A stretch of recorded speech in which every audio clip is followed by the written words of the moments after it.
Hoy vamos a hablar de cómo se ha disparado la tensión de repente en ese largo enfrentamiento entre Estados Unidos y Venezuela.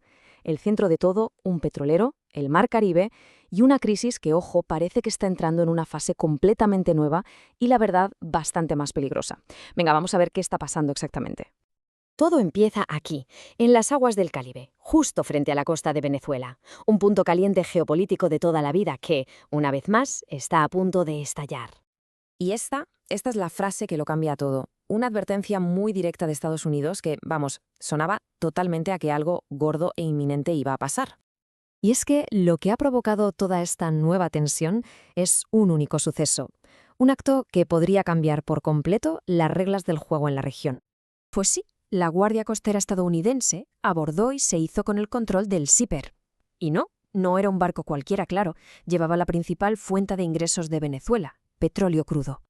La justificación oficial de Washington es, bueno, contundente. No lo plantean como una simple disputa comercial, sino como una operación de seguridad nacional. La acusación es gravísima, que estos envíos financian directamente a grupos terroristas. La respuesta de Caracas, como era de esperar, fue inmediata y muy desafiante. Para el gobierno venezolano, esto no tiene nada que ver con la ley. Es, y lo cito textualmente, un acto de piratería.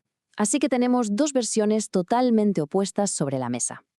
Para entender de verdad la importancia de lo que ha pasado, hay que mirar el cuadro completo. Hay una razón muy clara por la que el petróleo es siempre el centro de este conflicto. Y claro, una se pregunta, ¿de verdad un solo petronero puede liarla tanto? Pues la respuesta, la verdad, está en la dependencia casi absoluta que tiene Venezuela de este único recurso. Ojo a esta cifra, porque es la clave de todo, un 87%. Es un número que básicamente define una economía entera y explica por qué es tan frágil. Y aquí se ve clarísimo. Las ventas de petróleo supusieron más de 18.000 millones de dólares para Venezuela solo en 2024.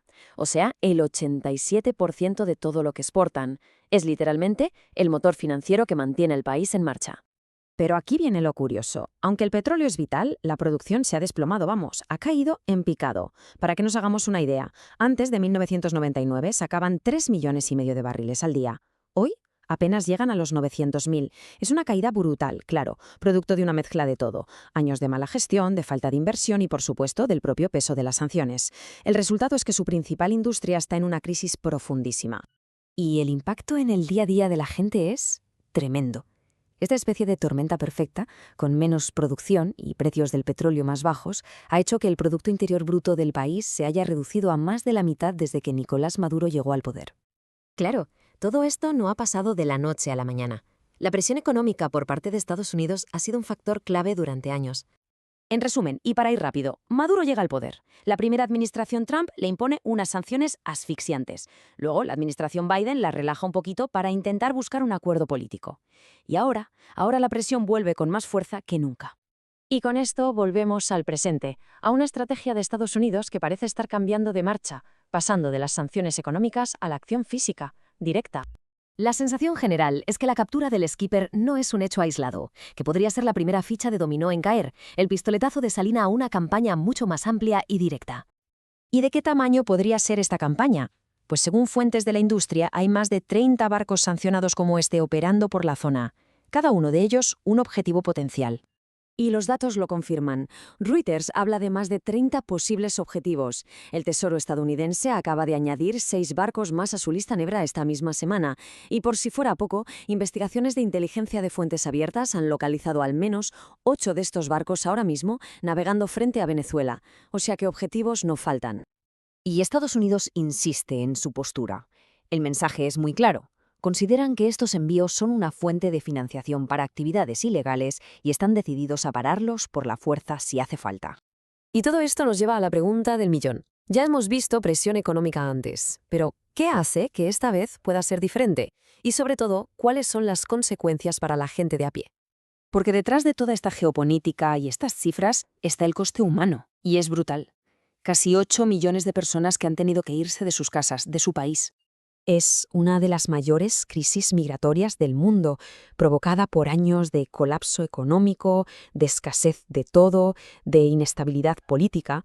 Cualquier nueva escalada de presión, lógicamente, va a impactar de lleno en una población que ya está muy castigada. Aquí se ve la diferencia clave. Antes, la estrategia era sobre todo económica, ahogar las finanzas desde la distancia con sanciones. Ahora parece que se inclinan por la acción física, directa, usando su flota naval y con un apoyo internacional a la oposición que parece renovado.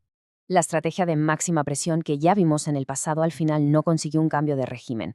La gran pregunta que queda en el aire ahora es si este nuevo enfoque, mucho más directo y con demostración de fuerza militar, logrará lo que las sanciones económicas no pudieron, o si por el contrario nos llevará a una confrontación todavía más peligrosa.